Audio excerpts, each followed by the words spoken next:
ओम नमो भगवते वासुदेवाय। हरे कृष्ण। आप सभी को पाप मोचनी एकादशी की हार्दिक शुभकामनाएं।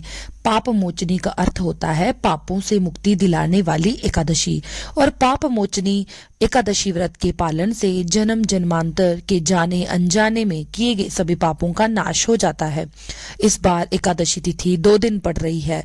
दशमी तिथि के दिन भी एकादशी है और द्वादशी तिथि एकादशी भी है। ऐसे में किस दिन व्रत रखना सही रहेगा? और सबसे विशेष बात कि इस बार एकादशी व्रत के दिन महासंक्रांति का संयोग भी पड़ रहा है। इस कारण से ये दिन और भी शुभ हो जाता है। तो चलिए आपको बताते हैं कि आपको किस तिथि में एकादशी का उपवास रखना चाहिए, किस दिन दशमी तिथि के नियमों का पालन करना चाहिए, और पाप मोचनी एकादशी व्रत का पारण कब और किस शुभ मुहूर्त में करना चाहिए। साथ ही आप जानेंगे संक्रांति के महापुण्य काल के बारे में, क्योंकि इस बार चैत्र मास के कृष्ण पक्ष में मीन संक्रांत का महापर्व पड़ रहा है। एकादशी के दिन भगवान विष्णु की और संक्रांति के दिन सूर्य भगवान की पूजा का और पितरों का तर्पण दान इत्यादि देने का विधान है। तो इस बार एकादशी तिथि जो कि चैत्र मास के कृष्ण पक्ष की एकादशी है, 14 मार्च दिन शनिवार को सुबह 8:12 से शुरू हो रही है। एकादशी तिथि वैसे तो शनिवार को पूरा दिन और पूरी रात रहने वाली है, और एकादशी तिथि 15 मार्च रविवार को सुबह 9:16 पर समाप्त होगी। इसके बाद में द्वादशी तिथि लग जाएगी। क्योंकि शनिवार को दशमी तिथि मिली एकादशी है, इसलिए वैष्णव जन हो या गृहस्थ जन हो, उन्हें 15 मार्च दिन रविवार को ही एकादशी का उपवास करना उत्तम रहेगा। हालांकि लोग 14 मार्च दिन शनिवार को भी एकादशी का व्रत कर सकते हैं, लेकिन दशमी तिथि मिली एकादशी को शुद्ध नहीं माना जाता। इस बार 15 मार्च दिन रविवार को ब्रह्म मुहूर्त सुबह 5:02 से 5:50 तक रहेगा। सूर्योदय होगा सुबह 6:39 पर, सूर्यास्त होगा शाम 6:32 पर, परिध योग सुबह 10:25 तक रहेगा। बाद में शिव योग प्रारंभ होगा। इस दिन राहु काल शाम 4:30 से 6 बजे तक रहेगा।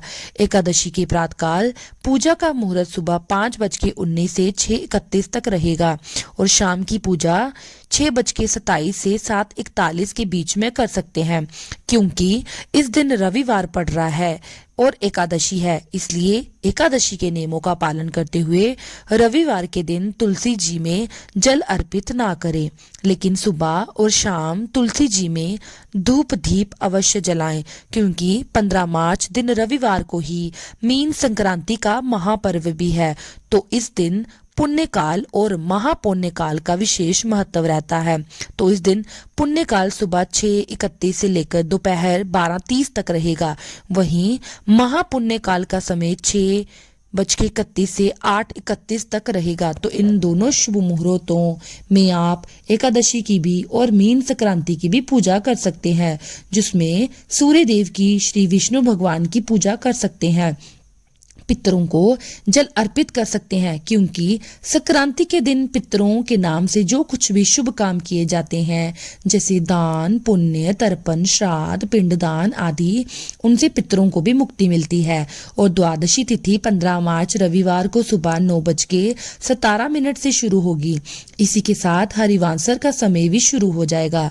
16 मार्च सोमवार को सुबह 9:41 तक द्वादशी तिथि का समापन होगा।